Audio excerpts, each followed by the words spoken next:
It only took a few minutes on Saturday night for fans to figure out how the rest of the fight was going to go. All the talk and perhaps wishful thinking that Floyd Mayweather would suddenly become old overnight was quickly muted. The equal amount of hope that Canelo Alvarez would be the bullish power puncher to overwhelm Mayweather fizzled just as quickly. For all the hype around him for years, on this night, Canelo was special for no reason other than having red hair.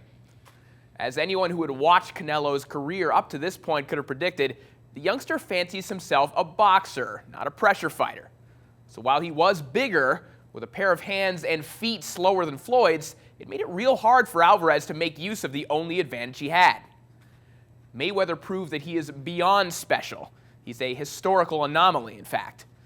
You can't call him the greatest fighter of all time, but try to name fighters throughout history who have operated at this level, at the top of the sport, pound for pound, at the age of 36.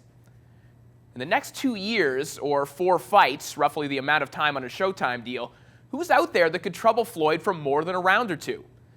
Danny Garcia might have earned the right to try, but as incredible as it's been watching him defy expectations as he did against Lucas Matisse, would he really present any difficulty at all for Floyd?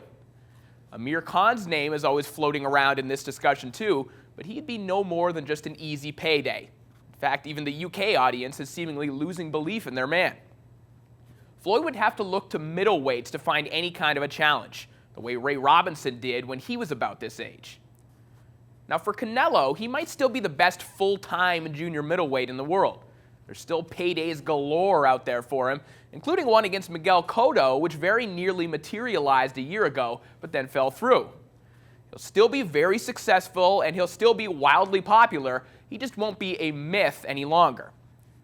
But despite the brilliance at the MGM Grand, we did see one bit of vulnerability in the Mayweather machine in the form of a pencil and paper.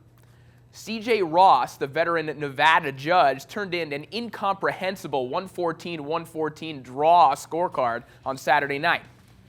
Judges like Ross, who will not be punished or investigated in any way, might pose the only threat to stopping Mayweather's march to 49-0, because it would appear that not age, brittle hands, nor anyone within his conceivable weight bubble is going to stop him otherwise. Much like the fight itself on Saturday, we can see how the home stretch of Mayweather's career will play out. But it's all too entertaining to doubt and then marvel at greatness.